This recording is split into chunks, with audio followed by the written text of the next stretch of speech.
Hello! We're Doug and Candy Langdale, Emmy-winning animation writer-producers. If you're an animation fan, you've probably seen our work. Maya and the Three, Book of Life, Samurai Rabbit, Scooby-Doo, Ninja Turtles, Dave the Barbarian, The Weekenders, and so much more. And now we're here to talk about the world of animation, from the blood, sweat, and tears of development to the glorious premieres, from Winsor McCay to Guillermo del Toro, from stop motion to computer graphics. We are your Cartoon Insiders. Hi, today we're talking to longtime animation veteran Carlos Ramos. I worked with Carlos on The X's, a show he created for Nickelodeon that I think had the most innovative design work of its decade. Carlos also designed the Dave the Barbarian characters and worked on Chalk Zone, Nightmare Ned, Time Squad, etc., etc., etc. Carlos graduated from and has taught at CalArts, widely considered the top school for animation. He knows as much about animation as any sane person living. Hello, guys. Hello. Hi, Doug and Candy. Hi. Hello, Carlos Ramos. I'm happy you're doing this because you've always had the best voice.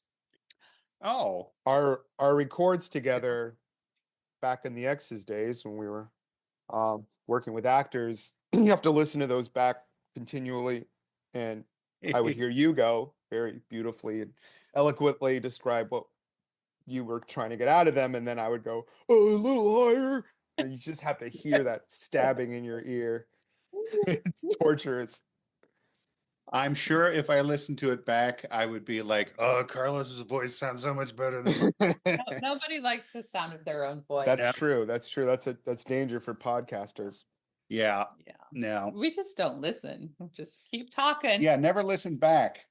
If you just Yeah. you can't hear the voices. Just keep going. Do you go back and watch things you've worked on? Because I just saw Seinfeld in Vegas, and he said he's never watched his show, and that was kind of fascinating to me. And I have to agree. I don't know. It's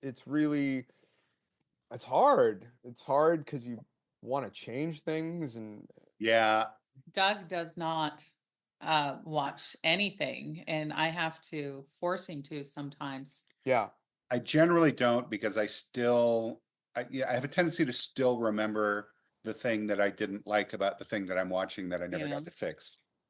People reach out that are fans of things I've worked on, and they want to, they go, do a podcast, do a this, and I'm sure once I'm with the person I made something with, I'm sure it would get rolling, but my memory is really terrible, and I feel like I have 3 stories per event. And I don't know if I go any deeper than that. And if I've told them already, I'm like, sorry. Mm. Well, I do find that I remember stuff once I start talking, but otherwise it's hard.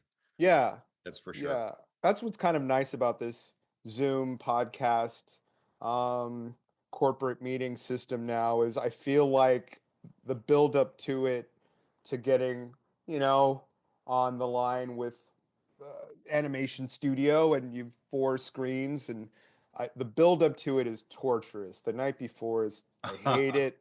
And then once you're in there, it's something takes over where I remember things and I'm sharper. Yeah. And I'm usually caffeinated. Yeah. Which helps. But yeah, just the build up to it. Anyway, I'm off topic from the start. I don't know that we have a topic. We seldom stick to any topic. I listened to a couple last night, but the one that really stuck with me is IP. I really loved talking about properties because we both dabbled or successful, unsuccessful, and but the thing about you were talking about The Last Stallion, which I wasn't trying to adapt, but it was kind of, that movie was my spirit for a project where I just said, it's Black Stallion set in another universe kind of thing. Oh, But cool. that movie really is to me like the gold standard of filmmaking. And when I heard Candy talk about it was supposed to be her uncle in the book, I just went, uncle? I don't want to see a movie about some kid's uncle. Because it's devastating in the movie. Yeah. And Mickey Rooney is his new father in it. It's Yeah. just wrenching, and I don't think it would have the same sting No, as an uncle story. because the book was written for children and the movie was for all ages, so they had Yeah. more of an emotional impact. I think it's tough with different mom, dad, uncle, aunt, because I know like things like the Lego movie, it was supposed to be a mom movie for much of production, and I think they kind of hit a wall. And once it became a dad story, I think they were off and running, but they were really trying for a mom story for a lot of years. I didn't know that. Also, Terry Garr played the mom in The Black Stallion, and she just passed away today. Whoa! Yeah, very sad. Wow. Okay, that's why Terry Garr's showing up in my feeds. Yeah. Oh, that's terrible. I know. I'm such a sorry. huge fan. I'm sorry you had to find out this. No, it's it's always you have your death friends who will text you. And some Oh. death friends are very fast. You Yeah, go, no, oh, you For me, got it's me. my mom. Yeah, She Terry has to be the Garr. one to tell me someone died. What a voice too. Oh, Terry yeah. Garr, her tone was incredible. I loved when they cast her as Phoebe's mom on Friends. It was so perfect. Yes. Yes. Yeah, it's amazing when a character actress shows up and just dominates something. We're watching Modern Family for the first time, and the grandmother on the show is from Cheers, Shelley Long. Shelley Long. Yeah. Wait, yes, right, yes. And she's phenomenal. You go, wow, she's a pro.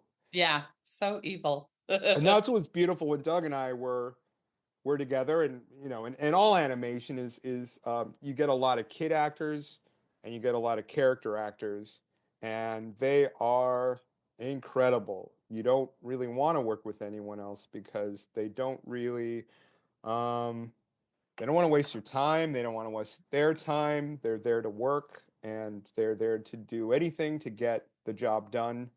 And more than I think some sort of thespian or somebody who's new to it, um, um, like Stephen Root was on our series, The X's, and Stephen is the platinum gold standard of wonderful character actors. His voice can go anywhere. He can do anything. He's pretty great. He is fantastic. Yeah, I miss him. Where did you two meet? Was it on the X's? No. Dave. Oh, no. Durr. Dave the Barbarian. Yes, that's right. You were the one who, when I had done a drawing of Dave and Fang, and I was like, when you're talking to character designers, make sure you don't show them that. And they showed it to you, and I was super embarrassed because apart from the fact that it was not a great drawing, there's the more important fact that you don't want to start someone off, you want to start off from your own imagination. I think as a designer, especially in animation and especially in development, anything helps. Really? Nothing is precious. Everything is my kind of big break coming out of college at Cal Arts was doing Chalk Zone with Larry Huber, and one of the amazing things about that was I pitched my own ideas, and Fred Seibert and Larry Huber were the producers on that show, and they said thank you, thanks but no thanks. And Larry kind of chased me into the parking lot and just said, we don't want to, what if I showed you something I'm working on? And he brought me he kind of gave me a box of Chalk Zone development art, and I was so young and cocky that I just went, no, this is not the way to go. This is the worst idea. All of these don't work for me. This is the way I would do it. And kind of playing defense is a beautiful thing because you're kind of off and running. I think when I'm working with people, I think what's really helpful sometimes is saying, here's what I don't want. Here's the type of writing I don't want. Here's the type of design. Here's our colors I don't like looking at, and I think it helps everyone just to kind of yeah, it all helps because flying blind on day one's kind of hard. So I don't remember those drawings, Well, that's good. but I do my favorite part of Dave the Barbarian and starting off with it was I remember giving you, I don't know, a table full of drawings of different pencil, just animation paper was scattered all over this Disney office, big wood table at Sonora, and you just went, I like that nose, I like those eyes, I like that hair. It was weird doing it because by the end of it, it was my drawings, but I didn't have a link to it anymore. It was kind of like someone else drew it. Because sometimes I would draw something else and I'd go, this kind of looks like Dave the Barbarian.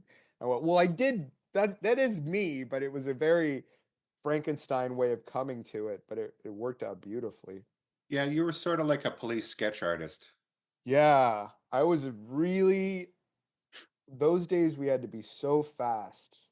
Yeah. There was a speed to it that I don't think exists anywhere because we were all very comfortable with each other as far as nothing was precious to us. Yeah. And we would just on a Friday, you and Howie would just go through a pile of my drawings and go, fatter head, like littler fingers, more werewolf, and I would just kind of put those drawings to the side and kind of sit and just bang through, and you go, yep, yep, yep, and everything was at that speed on that show as far as my experience on it. Yeah. And it gave it a look and a speed and a feel that I think is so unique. That show really, everyone who was on that show misses it terribly because it was really a wonderful time, and to be on Disney's dime was kind of crazy because it was the most. I started off at Disney on Nightmare Ned, and then went on to Dave the Barbarian eventually. It was the most un-Disney shows ever produced. You can't believe they put the Disney logo over some of these things, especially around those bonkers years. It was amazing. Yeah. Weekenders and all these shows that were kind of like very off-brand for Disney, and not that they were wildly successful, but it was exciting to be around. Yeah, it was, I mean, it was interesting. I feel like one of the reasons that Dave the Barbarian worked well is because like everybody kind of got what the show was, but we weren't super decided about exactly what the show was. Yeah. So, like it was okay to come in with your own idea because it was like, I don't know, I thought Faffy was going to be like more like a pet, and it seems like he's more like a visitor from another dimension. Yeah. And it's cool. Yeah. Yeah. It makes it timeless and sharp. I don't know. It's maybe I'm a old curmudgeon, but I don't know. I don't feel like I see a lot of that stuff anymore. I don't see like kind of taking the piss out of things and making it strange and Yeah. I think it's animation's so expensive now and so scrutinized that something like that is rare, where you're just kind of tossing off weirdness for weirdness sake sometimes. Yeah, I mean, often the most interesting stuff comes about when the powers that be are focused on something else. Yeah. So no one was taking Dave the Barbarian super seriously. So they kind of let us do what we wanted to do. And, we came up with something really interesting. I mean, the same thing sort of happened with SpongeBob, and they came up with something interesting and also very successful, which is nice. Yeah. Not for 2 seasons, but no, that's true. It did take them a yeah, while. it was funny. It's funny having been there for all of it. No, I didn't work on it, but I was on. Oh yeah, we were all in the same little building in North Hollywood, working on our little ideas, and yeah, they canceled it twice. Yeah. They had to get the crew back twice. So so for it to be this global sensation now is funny because you can only give credit to Steve Hillenburg because He was the one really fighting. No one was fighting with him or for him. So rest in peace, the great Steve Hillenburg, because there's not a lot of him as far as someone who believes so deeply and will say no to a lot of things, like Krabby Patties and etc. It feels like there is more attention being paid to animation because it's making more money now. Yeah. That, I mean, that puts some pressure on. Yeah, always. I mean, I think in this business, you could either be perceived as a genius or difficult, and it's could waver one way or the other day to day until it's a success or not a success. Yeah. But I think as a creator, you got to say no sometimes. You got to push back, and that's scary. It's terrifying, and that's the stuff that turns your hair white because you're just you're trying to play nice with everyone, but it's also when it's your baby, you see it a certain way. So it's an interesting time. It's the Wild West. Yeah. So nobody knows where the next thing is coming from. We do not. Everything is a little up in the air. Yeah, yeah. But I feel like it's always been that. I don't know. I've never felt great where I'm like, we've got this made. The studio's isn't going anywhere. There's always a buyout, or your boss gets fired, or gets moves to the opposing company, or something. That's the funny thing about this business is you can go to one building where this person is your boss, and then you go to the competitor and that person is your boss once again. And you go, wow, all we do is talk trash about the other one. Yeah, I remember. I mean, that happened to me. Megan Casey was running the show I was working on at Nickelodeon, and then went to Netflix and worked with Megan Casey again. That's a treat, though. That is a treat. Yeah, she's great. That was the best possible example of that. Yeah, no, it's a small pool. No matter how long this goes and how big or small things get, you got your class of people that you will see for the rest of your life. That was the best advice of day one at Cal Arts. I forgot who said it, but freshman year, I think it was Kevin Johnson, said, look around because you will be seeing these people for the rest of your life. And we all just went, yeah, sure. And he was righter than I could ever imagine. Yeah. I mean, how many people were in that room who you still see now? Like a dozen or more?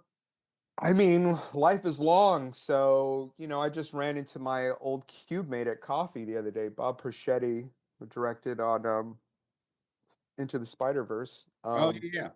Yeah, Bob's great, but you're both a little grayer and older, but there you are, old classmates. It's beautiful. The weird thing is that I was a theater major at UCLA, and there are people from there who I are working in animation now. Like, how did we all wind up in the same place? Yeah, I mean, I think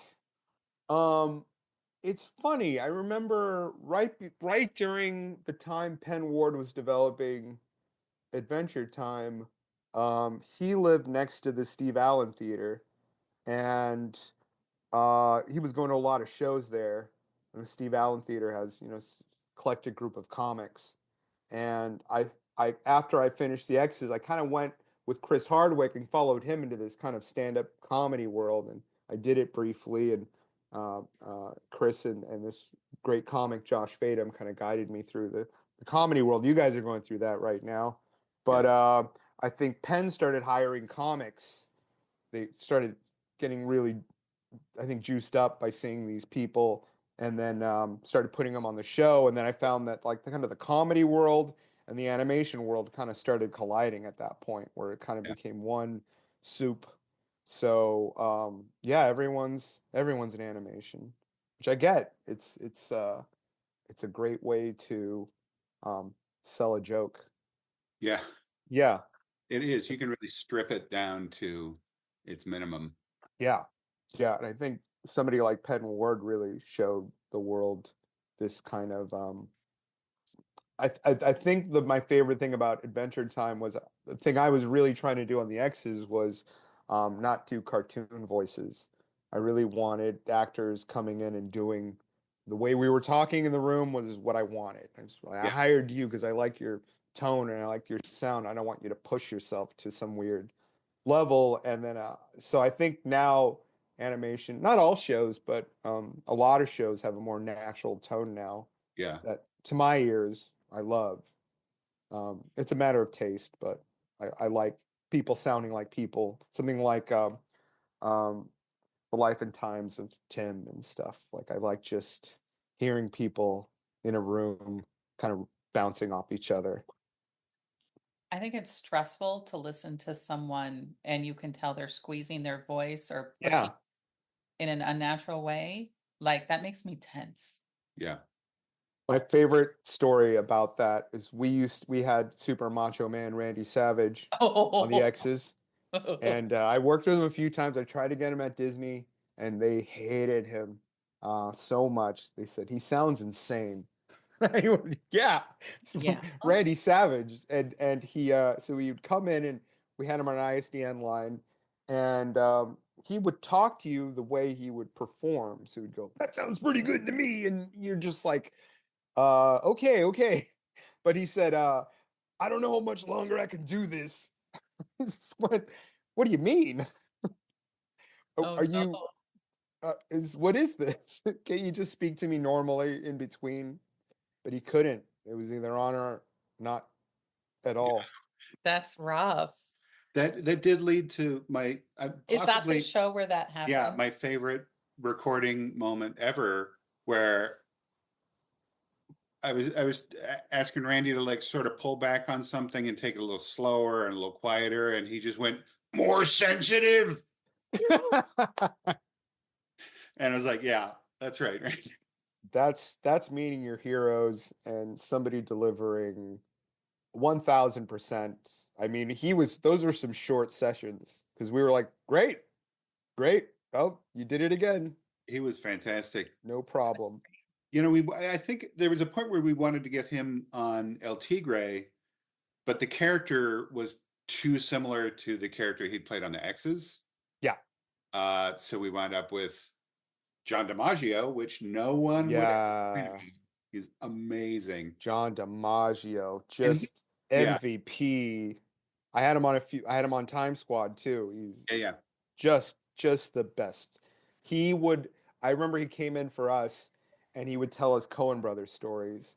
And nothing more exciting than hearing about Coen Brothers movies that didn't get made and what he was going to play. And it's just the best. He really one of my heroes. Watch Miller's Crossing, everyone. He's the bad guy in Miller's Crossing. Oh, right. Yeah. And yeah. He's in another one of their things. I can't remember what. Yeah, he's one of those faces. He has one scene in Hudsucker Proxy. More coffee.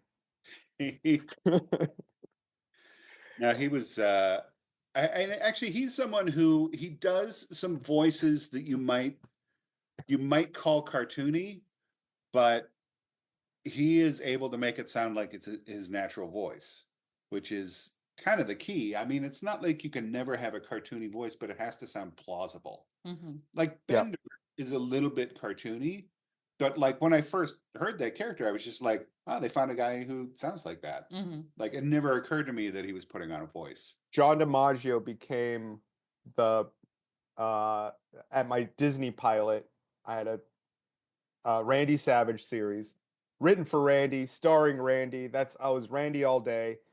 And by the time we got through it, Disney had brought in every wrestler known to man to come in instead of Randy. And so we had I'm not a wrestling person, but it was pretty star-studded, the people coming through. And at the end of the day, it was John DiMaggio.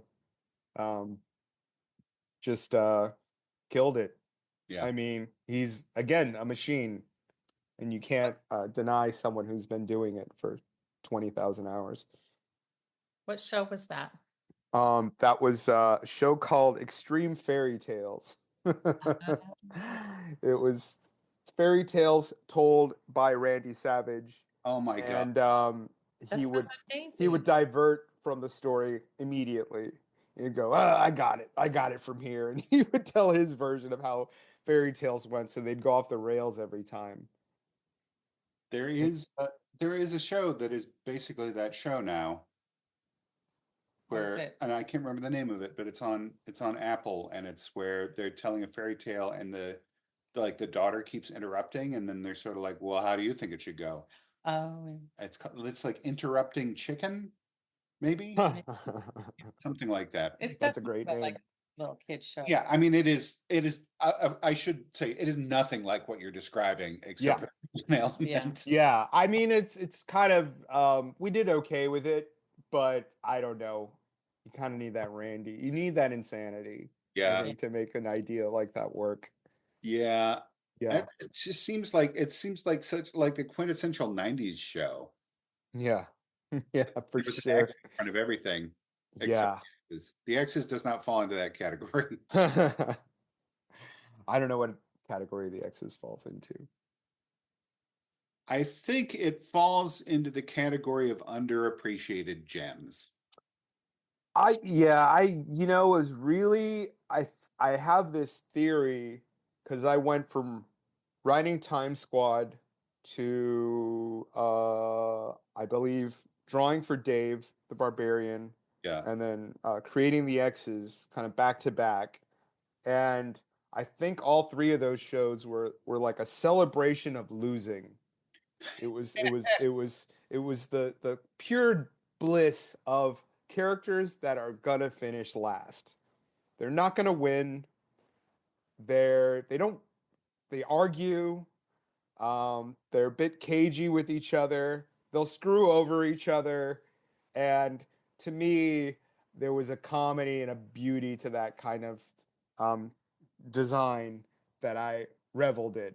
But Yeah. I don't know that audiences, I think a certain kind of audience, I think people that appreciate something like Seinfeld, where there's no learning and there's no hugging, that is a joy to watch to me. But I think people want to see um, maybe a little more kindness, a little sweeter. Maybe they should win in the end and hold the trophy. Our characters would steal the trophy. Yeah. I do feel like one of the things that I miss in animation is like that first Peanuts movie. You're a Good Man, Charlie Brown. I can't remember what it was called now, but Charlie Brown is in the spelling bee. Yep. And there's a whole movie about that. And at the end, he loses. That's it. Yeah. He loses. He goes home and he's sad. Yeah. And he stays in bed for a couple of days. And then Linus comes in and says, "Did you notice the world didn't end?" And he gets out of bed. And I'm like, Yes. You could never make that movie now. Yeah. Yeah. I really, I'm a huge, and I know there's a lot of Peanuts IP out there. Yeah. Billions of dollars being sunk into this idea, but no one's really captured the beauty of those first few years of the comic, where the Yeah. drawings were so exquisite and the humor was so much blacker, and Charlie Brown was kind of this despised character. It really, that's the beautiful thing about going to Tokyo, going to Japan in general, is they celebrate the first few years. If you see a T-shirt or a hat, it's Snoopy looks weird. Yeah, and the Charlie Brown's dressed like a cowboy, and there's just the line art and the kind of Schultz's kind of bleak vision of this world of little adults was incredible. And I think as time went on, they became more popular, and they started winning the spelling bees. Again, it's not my. I think I've got all that stuff out of my system, but I do take joy in a little bit of a darker take on life and characters and it's the bad news bears thing, is a beauty to losing the game, because that's life. I do kind of understand wanting characters to be a little kinder to each other now. I don't know if it's because it does seem like, because we have kids and they seem a lot nicer than we and our friends were at their age. Yes.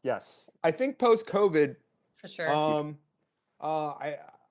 I don't know about my old codger friends, but the younger people I meet are, yes, they're a lot kinder, and they're a lot. It's a lot more. I think COVID kind of put people in a position where they're very grateful right now to be out in the world again. Yeah. When they lost their years, those prime years.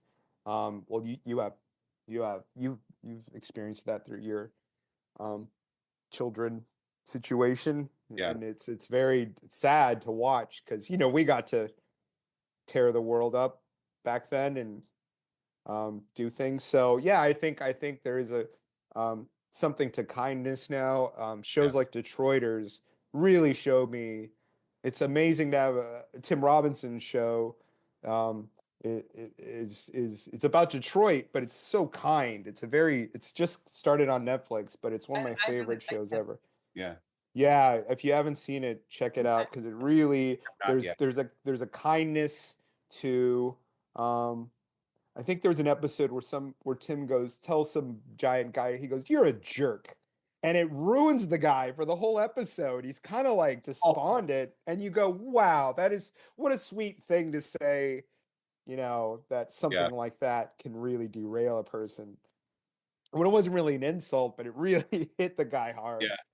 And you go, wow, what a great story. I do sort of feel like there's also an element of, I think we all just got a little bit tired of characters who sniped at each other all the time. Yeah.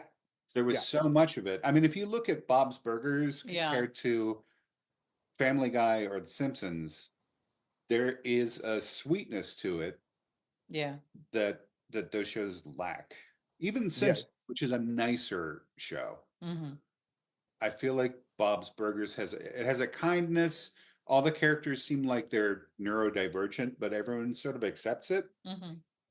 Yeah. I think a beauty to something like The Simpsons, and now watching Modern Family, is everyone can be vicious for the first 21 minutes. And then the last 30 seconds, there's a summation of kindness. And there's a thing they go, well, we're in this together. We all love each other, even though we kind of take the piss out of each other. And that's nice. When you can do that, it's kind of magic, because you have spent the whole episode with everyone trying to kind of do each other in. Yeah. And then you kind of switch it on them, and emotionally it really is satisfying. You just go, wow, okay, now I've learned something. Yeah. You're our very first guest. I was wondering. I go, my first? You said I was going to be first, but I didn't see any guests on your list there. No, I love that you guys are on YouTube, because that's how I listen to things. Oh, I haven't got the last one up on YouTube. Oh yeah, we're one behind on YouTube. Yeah, I got I don't know if you have it, but it's I have YouTube Premium, because I don't like the ads when I see video. Yeah. But the beautiful thing about here's sponsored by YouTube Premium. So you get the playlists are incredible on it. Anyway, they give you YouTube Music when you sign up for it for free. Like, it's just part of the service. And YouTube Music really has a nice algorithm for how songs are arranged. So if you go into a band, you say, make it a radio station. It's pretty intuitive. But the thing about watching YouTube videos is you could turn your phone off and you could just keep the audio going. I've been thinking about adding it. Yeah. So, I mean, we spend every night watching, people getting hit in the fails, anything with people falling.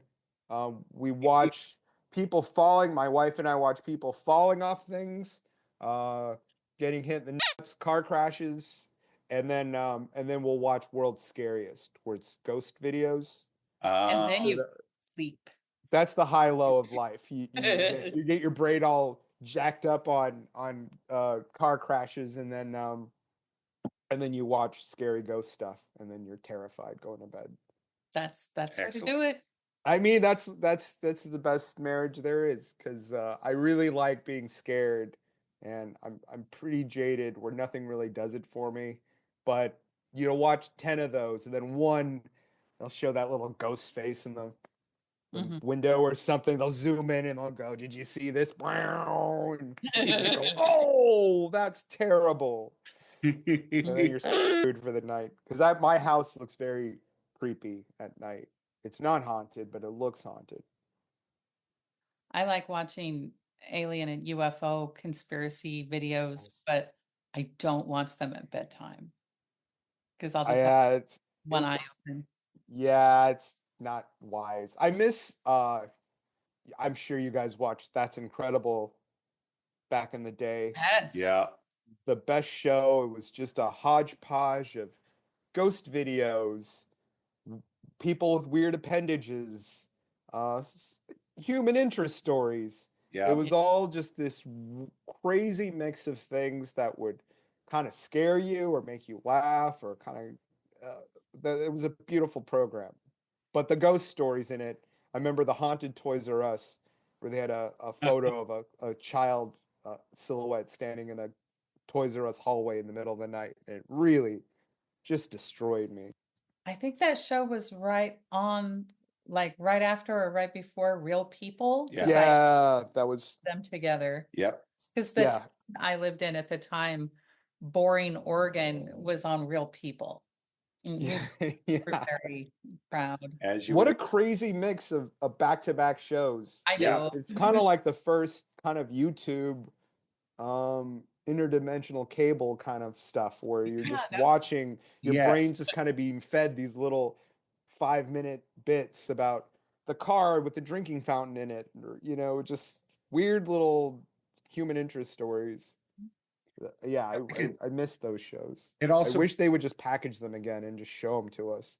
Well, they're probably on YouTube, so. Yeah, it's real. I mean, that's how people watch all the shows I worked on, is Time Squad's on YouTube, and everyone watches these kind of fourth generation copies of they're so corrupted by that point. It's been off of VHS tape, and then but they're still out there watching them. It's beautiful. What a time. Well, as you know, we get to find out about all the Dave the Barbarian fans because Candy has a tattoo. Yeah. So. Yes. Designed by Carlos. Yes. I love it. Yeah, I really, we need a reboot, because I want to know if I could still draw that stuff. I could draw all that stuff. But it would be a really specific muscle drawing those crazy eyeballs and those weird shapes. Well, I mean, part of the beauty of that show was that anyone could draw the characters recognizably. Yeah. Like, I saw a lot of kids' drawings of the characters, and it was like, well, it's not on model, but that's totally Dave and that's totally Fang. Like, they were quite distinctive. And we did go into it with that idea that, like, we want to make characters who are going to be recognizable when they're a little off model, so that the show can be loosey-goosey. Yes. Because we were kind of going for a little bit of a Rocky and Bullwinkle thing, where the pictures are important, the images are important, what you're looking at is important, but the audio can sort of exist without it if the video isn't going great. You know what I mean? Yeah. I think the key to that show, which is, I think, the most difficult thing with animation comedy, is the joke matches the visual. And I think a lot of things have kind of been this kind of very perfection style now, where things are very well drawn, and I think that can kind of hurt, because to me the gold standard is Beavis and Butthead. Those drawings are so phenomenal that a character can show up and you're laughing already, and then they open their mouth and you're like, oh, that's killer. That's the drawing looked exactly like Mike Judge's voice. Yeah. and it just you can watch it without the volume on, or you can go either way. Just look at it or listen to it. But yeah, that was the beauty of Dave the Barbarian, was I think that the jokes match those crude, weird drawings so well. I think it's weird that if a show is going to have that sort of, what we used to call the good bad drawing, it has to be an adult show now. Yeah, it shows have to look nice. Yeah, I'm working on this. I don't know, let's call it a top secret thing, but they've been very excited about letting me draw weird again, and it's been wonderful to kind of get back, because sometimes you don't know if you can do it anymore. Yeah. And luckily the creators of the show get very excited when I deliver something strange. One of the characters, I started looking at old Dynasty images of Joan Collins. Oh my gosh. Her hair and her mannerisms, and I just came in and I said, it's Joan Collins. And that made everyone happy, which is so rare. Yeah. And we'll probably never get to make it, but stuff like that, you get really excited because you're like, I'm going to throw you some really weird design curveballs. And the strangeness is such a joy when you're with a group of people that get excited at that stuff. That's and when it's hideous, they're going, yeah, hideous. I want to see more of that. I really miss it. Yeah, all me of too.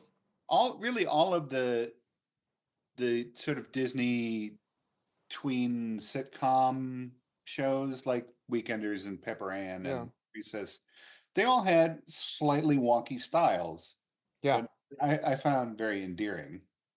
Yeah, it really. Get much. I mean, they were nicer looking than Rugrats, but yeah, Rugrats definitely felt like it was kind of the parent of those shows. Yeah, well, that was the successful one. Yeah. And Klasky Chupo had a very, they really nailed down this beautiful, ugly thing that only they did. Funny story about that studio was their last production was a Spy Family series that was up against the X's, where we were in competition, and it was it was Stiller and Mira as spies.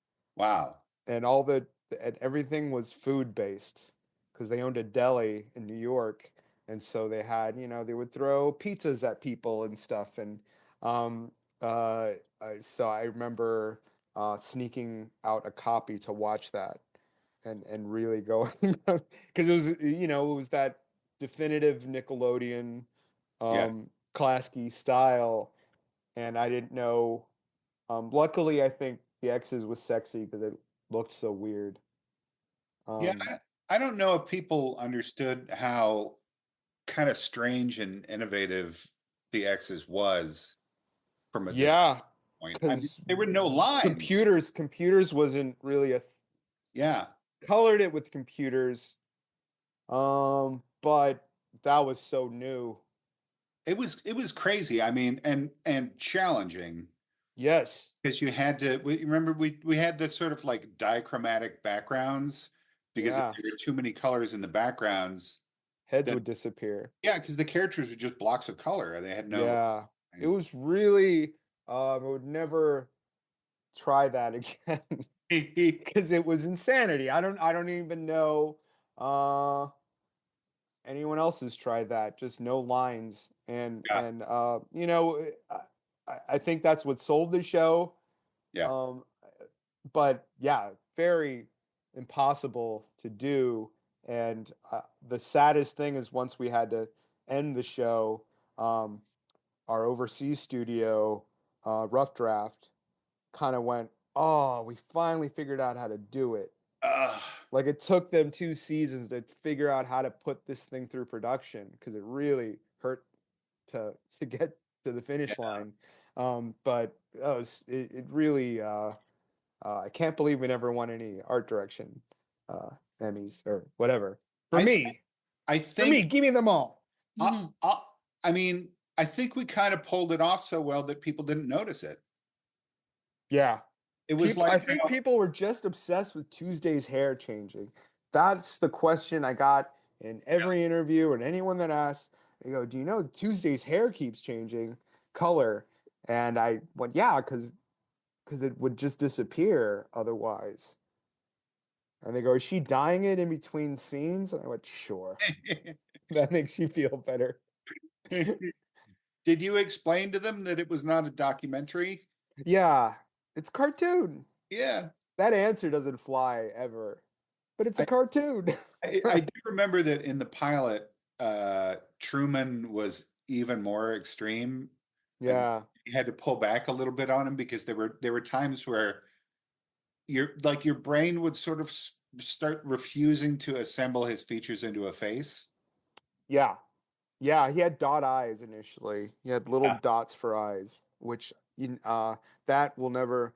If I'm trying to think who gets to make a dot eye show, but that's a development thing. You get really excited about dot, where the two eyes are just two little dots, and then by the time you're in production, they will have big white eyeballs around those, because you cannot get away with it. Really, I think it freaks people out. It's not expressive enough. But yeah, Truman initially had the little dot eyes with a big pumpkin head. Also, rest in peace, Jansen Panettiere. I don't know if we've ever talked about that, but no, I mean, we a little bit when it first happened, but that was bad. Just such a scary talent. Just a very a kid who was too good playing that character, because he would rewrite things for us. Yeah. And you'd go, shit. I remember every record, you go, he's right. He's right again. Yeah. He got very sick and he died. So he was and it was sad. A young man actor. Yeah. Yeah, it was Hayden Panettiere's brother. The Panettiere family, they're all actors. Yeah. But he really just, what a voice. Sad. That was the beautiful thing I'd say about the X's, was that it could have been a live action show at any point for those 2 seasons, because everyone who'd walk into that booth looked exactly like their design. I remember you saying that you thought it was really cool that the actors could all play the characters in live action, and I was like, does it matter? And then we did the show for a while, and I was like, somehow it does matter. Yeah, I just believed it. I just was like, wow. Even seeing Stephen Root, he would get into the booth and he would start talking to you like one of the Beatles. All right. And he would kind of start lifting his fingers into the air, and he would kind of get in this headspace where he was trying to channel the Beatles in some way. Because he goes, he's an American British person. And just watching him, even as a character playing a television set, I could see the acting in it. Right, like, that guy could play a television set. Yeah, he can do it all. He came in. I remember he came in one week. He was always working on big, important things in between episodes. He would come in and go, "My arm's killing me from playing dodgeball all day for the movie Dodgeball," and he came in during No Country for Old Men, and he goes, "I get a really bloody death." He was so excited. He got to be killed by the Coen brothers. He was also, I mean, really nice and personable, which he didn't need to be. He had other stuff he could be doing. He didn't have to be next to us. Everyone on that show, all our regulars, were really heavy hitters. Really people that were working. Patrick Warburton, would be on his 4th thing that day. My favorite hard worker person we had in once was Will Arnett, who was to the studios. It was very expensive, and he was on an ISDN line for the record, and I kind of put all my favors into getting him because I was obsessed with him. And I go, he is the guy. He's the guy we must get. And he had been doing Ford commercials all morning. So he really with us the whole episode. So he comes in and he goes, "Sorry guys, my voice is shot from doing these Ford commercials all morning." And we just went, oh my God, because we need this guy to sing and we need him to scream. And he goes, I'm just with you. And then he just proceeded to just, through an ISDN line going, you sound like you like sandwiches. And I was like, whoa, this guy's getting Don Rickled by this guy. But it was so wonderful because he came in with that energy that we paid him to bring, but he brought it too much to it. It was beautiful because it was kind of terrifying because he's so talented and he's so funny, but he's also kind of with you the whole time. Yeah. Boy, yeah, we really had some guest stars on that thing. Jason Schwartzman. Yeah, really. I mean, the casting department at Nickelodeon at that time, let's call it the early 2000s, they really could give us anything we wanted. It was quite a time, and it was quite a cast. Yeah. I do remember Jensen one day, he started doing like an old Hollywood agent voice. It was Gary Marshall.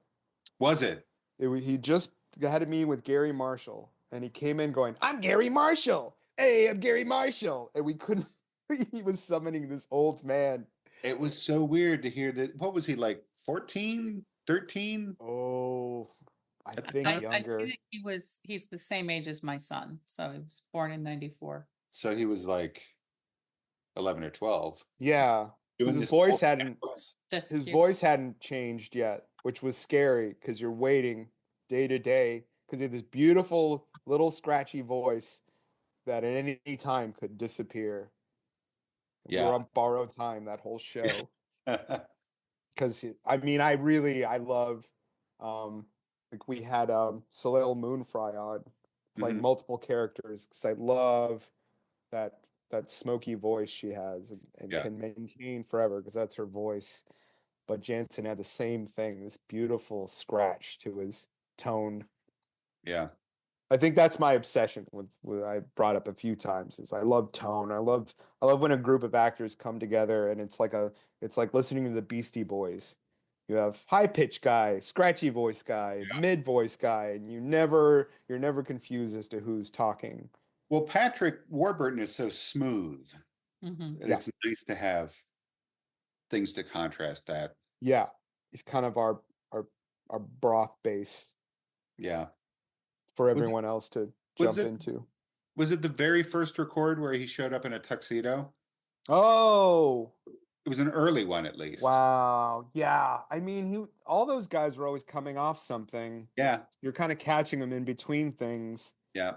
He let me ride his limo at the Annie Awards.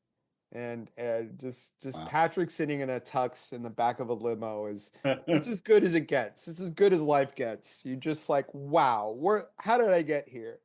It's just cool when you've got a guy in basically to play James Bond in a cartoon and he shows up as James Bond. Yeah.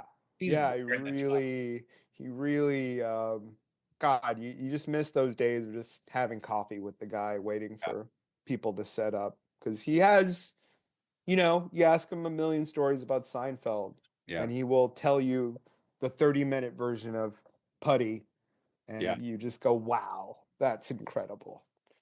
Yeah. No, it's the good times. I think we need to wrap this up soon. Yeah. Do you have any parting words of wisdom? Parting words of wisdom. I assume there's probably a lot of kids listening. I'll call them kids that are entering the industry right now. Yeah. And they're, I will say that when I got to CalArts in the 90s, mid-90s, my freshman year, we were told by every teacher that we have entered the industry at the absolute worst time in history and that none of us would ever work. Wow. And they just drilled that into our heads. And so we were kind of like, geez, we just got here. Can you pump the brakes on that? And then I think by my second year, Pixar showed up to school. They said, we're making computer movies. We went, what? And everything kind of had this giant influx of things happening. And I think right now, as scary as things are, I think it's also exciting because there's no, I think back then there was more like, this is the way things are done, and we know how to do things, and you better conform to the way we do things because this company's been here for 50 years. And I don't think that really exists anymore. I think no one's resting on their laurels anymore. I think everyone's kind of going, what's next? What do you got? Which is beautiful. Maybe you could give our son a pep talk because he graduated with a degree in animation a couple years ago. And it's like, okay, good luck, honey. Yeah. Yeah, I mean, there is that. I just think I've been outside of real jobs. I'm learning.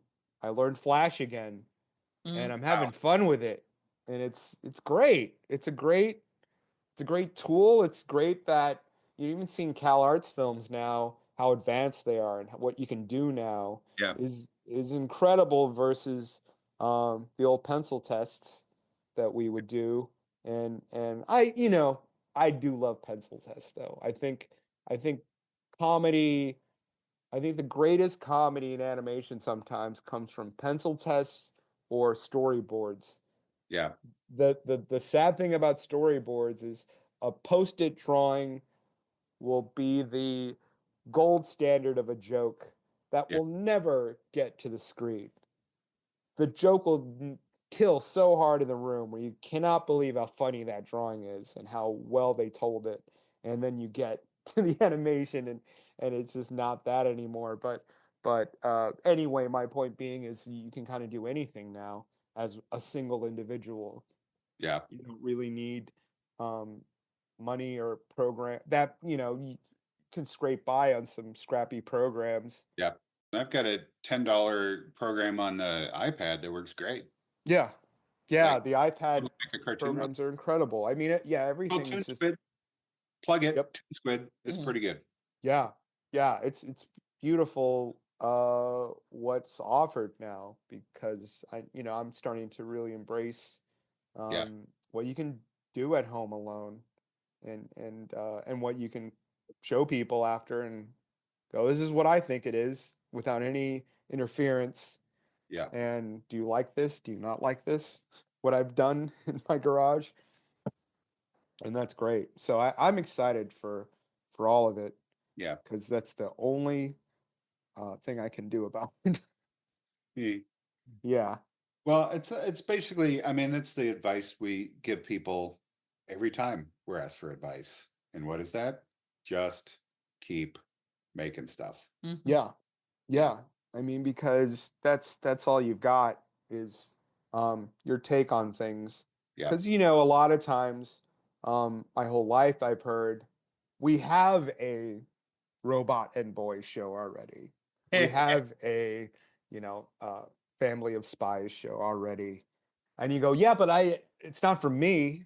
Yeah. It's not my take on it. My take on it's going to be wildly different than the thing you have already in the pipe. Yeah, I mean, that's why, it's often said, and we've often said that when you're pitching a show, you're really selling yourself. Yeah. Because it's going to be your version of something. Yeah. And, I mean, we understand why, when you pitch a show about cats in space and they're already developing a cats in space show. Yeah. All right. Yeah, I get it. But sure. I guarantee you those would be two wildly different shows. For sure. Yeah. Yeah. And well, I kind of admired that, like Netflix, like we were making a show with samurai in the title, and they were making another show with samurai in the title. Yeah. And they're different shows. Whatever. Yeah. Yeah, it's great. It's great it. that those rules don't really apply anymore because it's we've all got our little obsessions and they could be based on this. We can both be obsessed with Star Wars, but we're going to be going at it completely different ways. And that's what the Chalk Zone story was, is I pitched my ideas and they went, well, we already kind of have one of those, but what if you did this and applied everything you've just shown us to that? And you go, okay, I'll stick around for one of those. And that's the thing you end up being known for. Yeah. Yeah. It's great. It's great. I I will say with all of this, I love limitations. I love when someone goes, it cannot be this. And you go, okay, but it can be that. And you go, yes. And you go, all right, and here's your budget. And you go, okay, I'm going to make it within those confines. It's true. As much as we hate being told we can't do something, so often the best things come up when you had to replace something. Yeah. Yeah. Really, you go, shit, that I just did a pitch where it's kind of the title of it is kind of the lead of the joke. And somebody said, what if it's this? And I just went, damn, that's funnier. Yeah. You're right. Literally changes a giant aspect of it, but I went, oh yes, I'm happy to change it to that, even though that's the title of the show. We've all had that painful moment where we get a note and we're like, oh, it is better. I know. Yeah. You want to be mad and you just can't. Yeah, that's beautiful. It's really, I think editing is the ultimate lesson in that something you've probably spent the most time on, and the reason you wrote the thing, and it's this one scene, and it's so important to you, and you made them reanimate it 3 times, and it comes back and it's in the edit, and at some point someone goes, what if you took that out? And you take it out and it's so much better, and you go, oh, and they go, oh, that'll go on the outtakes reel. The outtakes reel that never exists in any production in history. It just ends up on some weird file somewhere. Well, I do have to say it is weird when you have an idea for something and you develop the thing and you work on it and you get to the point where you're making the thing and you realize that the initial idea that you had is no longer there. Yeah. And it's that I can't remember the name of the parable, but it's the ship where you've replaced every piece of the ship, or the axe, which is a much shorter story. Yes, yeah, it's still the same axe if you've replaced the head and the handle. Yeah, it's still the same show if you actually threw out the original idea that you had, and what you're thinking is everything that got built up after that point. Yeah, I think one thing I feel is lacking in the streamer universe is what I'll call the war. I think the war back when we had advertisers and strong SMP standards and practices and a lot of things going against you where you're constantly negotiating. I think there's a beauty to that. I think there's something that makes it better because you did go through all that, rather than somebody going, you're a genius, just do what you do. Well, I mean, unfortunately, nothing evolves unless the weaker ones are being killed off.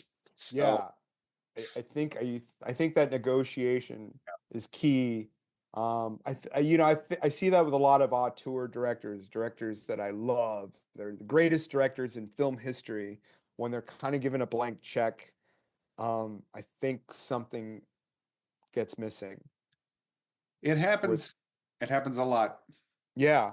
It's a weird thing because you don't want to say, oh, you need suits for anything, but you do. I think you do. I think it's part of the process. I think it's part of,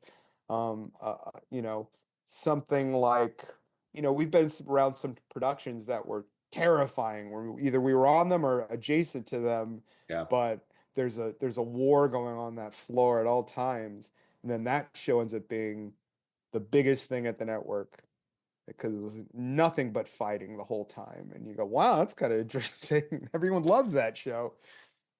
Well, I feel like we should go out on praising executive notes. Yeah. That's not a common beat in these discussions. Yeah, I will say that bless them for being in meetings and being on Zoom calls and having a day where you're going to be in 8 meetings. Yeah. And then you're the person that's going to have the 5 o'clock meeting with the 5 p.m. meeting with them.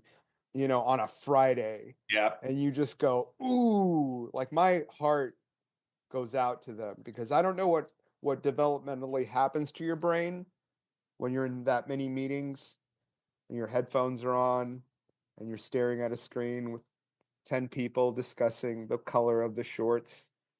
That really bless them, because I'm not built that way. Yeah. So someone's got to do it, and that's a tough gig. Are we calling this episode Carlos Ramos : in praise of executives? Yeah. Executives rule. Creatives drool. Alrighty. Well, thank you so much for doing. Thank you guys. This is great. I'm glad you're doing this, because you're a wealth of knowledge. Every time I talk to you, I'm like, yeah. We should do one of these. You should try to get is Fred Seibert. Wow. Fred Seibert really, every few years he reaches out. He's in Silver Lake now, I believe. But he'll go, let's get coffee, and we'll spend, I don't know, 3 hours. Wow. Or so, it just goes, flies by, and boy, does he he's one of the greatest. There's a few of those guys, the Mike Lazzos, the Fred Seiberts, that love animation and have championed so many incredible things, and really have an opinion, but also understand business more than I will ever understand it. And you kind of walk away kind of dazed, because you'll go, I think this, and I'll go, no, you're wrong because of this, and this. And you go, ooh, he's right again. He is an amazing character. Yeah. And a character. Yeah. Yeah. All righty. Well, all right. Assume we'll have coffee or something like that. Yeah. Perfect. Okay. And we're going to make something together. Yes. That's my final word, because it must be done. Let's end on that. Okay. Yeah. Perfect. I love it. Thank you. All right. Thank you guys. I will talk to you soon. Okay. Bye-bye. Okay. Bye-bye. Well, that's it. I hope you enjoyed it. Big thanks again to Carlos Ramos for the interview. He was our first guest, and it was pretty fun. If you want to get in touch with us, our Instagram is Doug and Candy Langdale.